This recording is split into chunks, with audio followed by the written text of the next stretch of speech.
ಬಳ್ಳಾರಿ ಜೈಲಿಗೆ ಪರಪ್ಪನ ಅಗ್ರಹಾರ ಜೈಲಿನಿಂದ ನಟ ದರ್ಶನ್ರನ್ನ ಶಿಫ್ಟ್ ಮಾಡುವ ವಿಚಾರಕ್ಕೆ ಸಂಬಂಧಪಟ್ಟ ಹಾಗೆ ಅರ್ಜಿಗೆ ಸಂಬಂಧ ಆದೇಶವನ್ನ ಪ್ರಕಟ ಮಾಡಿದೆ ಇವತ್ತು ಕೋರ್ಟ್. ಪರಪ್ಪನ ಅಗ್ರಹಾರ ಜೈಲಿನಲ್ಲೇ ಉಳಿಯಲಿದ್ದಾರೆ ದರ್ಶನ್. ಕೋರ್ಟ್ನ ಆದೇಶದ ಮೇರೆಗೆ ಬಳ್ಳಾರಿ ಜೈಲು ನರಕದಿಂದ ದರ್ಶನ್ ಪಾರಾಗಿರೋದಂತೂ ಸತ್ಯ. ಬಳ್ಳಾರಿ ಜೈಲಿಗೆ ದರ್ಶನ್ ಸ್ಥಳಾಂತರ ಇಲ್ಲ ಅಂತ ಕೋರ್ಟ್ ಹೇಳಿದೆ. ಆ ರೀತಿಯ ಸಕಾರಣಗಳು ಕಾಣಿಸ್ತಿಲ್ಲ ಅಂತ ಕೋರ್ಟ್ ಹೇಳಿದೆ. ಈ ಮೂಲಕವಾಗಿ ದರ್ಶನ್ ಮನವಿಯನ್ನ ಕೋರ್ಟ್ ಪುರಸ್ಕರಿಸಿದೆ. ಬಳ್ಳಾರಿ ಜೈಲಿಗೆ ಶಿಫ್ಟ್ ಮಾಡಲು ಸಕಾರಣ ಕಾಣಿಸ್ತಿಲ್ಲ ಅನ್ನೋದು ಕೋರ್ಟ್ನ ಆದೇಶವಾಗಿದೆ.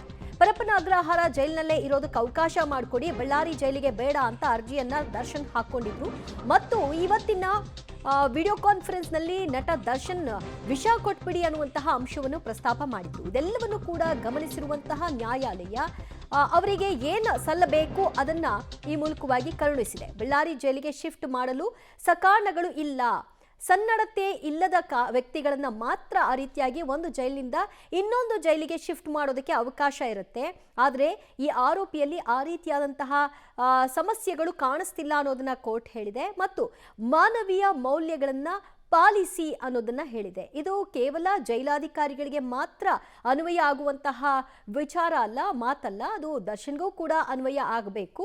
ಅದು ಮುಂದಿನ ದಿನಗಳಲ್ಲಿ ಹೇಗೆ ಅದನ್ನ ಅವರು ಅಳವಡಿಸ್ಕೊಳ್ತಾರೆ ಅನ್ನೋದ್ರ ಮೇಲೆ ನಿರ್ಧಾರ ಆಗುತ್ತೆ.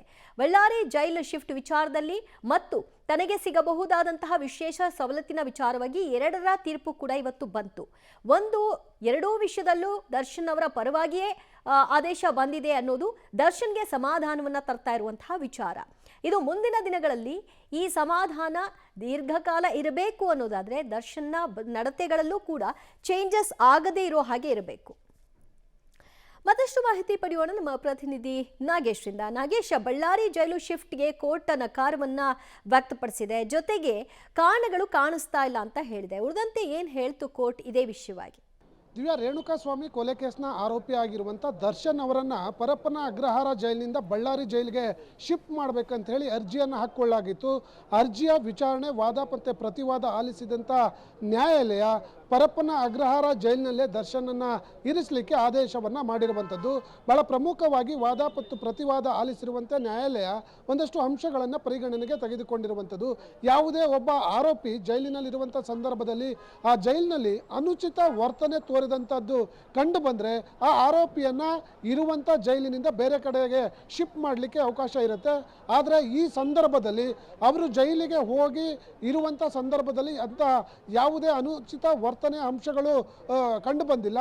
ಹಾಗಾಗಿ ಸದ್ಯ ಆರೋಪಿಯನ್ನು ಪರಪ್ಪನ ಅಗ್ರಹಾರ ಜೈಲಿನಲ್ಲೇ ಇರಲಿಕ್ಕೆ ಆದೇಶವನ್ನು ಮಾಡಿರುವಂಥದ್ದು. ಹಾಗಾಗಿ ದರ್ಶನ್ ಅವರು ಬಳ್ಳಾರಿ ಜೈಲಿಗೆ ಶಿಫ್ಟ್ ಆಗ್ತಾರೆ ಅನ್ನುವಂಥದ್ದು ಏನಿತ್ತು, ಅದಕ್ಕೆ ಸದ್ಯ ಕೊಂಚ ರಿಲೀಫ್ ಸಿಕ್ಕಿರುವಂಥದ್ದು. ಯಾಕಂದರೆ ಅದರಲ್ಲೂ ಕೂಡ ಆದೇಶವನ್ನು ಕೊಡುವಂಥ ಸಂದರ್ಭದಲ್ಲಿ ಒಂದಷ್ಟು ಒಂದು ಅನುಮಾನ ಹೇಳಿರುವಂಥದ್ದು. ಭಾಳ ಪ್ರಮುಖವಾಗಿ ಈ ಸಂದರ್ಭದಲ್ಲಿ ಜೈಲಿನಲ್ಲಿರುವಾಗ ದರ್ಶನ್ ಅವರು ಅನುಚಿತ ವರ್ತನೆಯನ್ನು ತೋರಿದ್ದು ಕಂಡು ಬಂದರೆ ಜೈಲಿನ IG ಅವರು ಅವರ ಮೇಲೆ ಕ್ರಮವನ್ನು ಕೈಗೊಂಡು ಆ ಪರಪ್ಪನ ಅಗ್ರಹಾರ ಜೈಲಿನಿಂದ ಅವರಿಗೆ ಬೇಕಾದಂತಹ ಜೈಲಿಗೆ ಶಿಫ್ಟ್ ಮಾಡಬಹುದು ಅನ್ನುವಂಥ ಒಂದು ಆದೇಶವನ್ನು ಕೊಟ್ಟಂಥ ಕಾರಣಕ್ಕಾಗಿ ದರ್ಶನ್ ಅವರು ಜೈಲಿನಲ್ಲಿರುವಂಥ ಸಂದರ್ಭದಲ್ಲಿ ಒಂದು ವೇಳೆ ಅನುಚಿತ ವರ್ತನೆ ತೋರಿರುವುದು ಕಂಡು ಬಂದು ಅದು IG ಗಮನಕ್ಕೆ ಬಂದರೆ ಅದನ್ನು ಪರಿಗಣನೆ ಮಾಡಿ ಆ ಅಂಶಗಳನ್ನು ಪ್ರಮುಖವಾಗಿ ಪರಿಗಣಿಸಿ ಪರಪ್ಪನ ಅಗ್ರಹಾರ ಜೈಲಿನಿಂದ ಬೇರೆ ಜೈಲಿಗೆ ಅಂದರೆ IG ಯಾವ ಜೈಲಿಗೆ ಶಿಫ್ಟ್ ಮಾಡಬೇಕು ಆರೋಪಿ ಅನ್ನುವಂಥದ್ದನ್ನು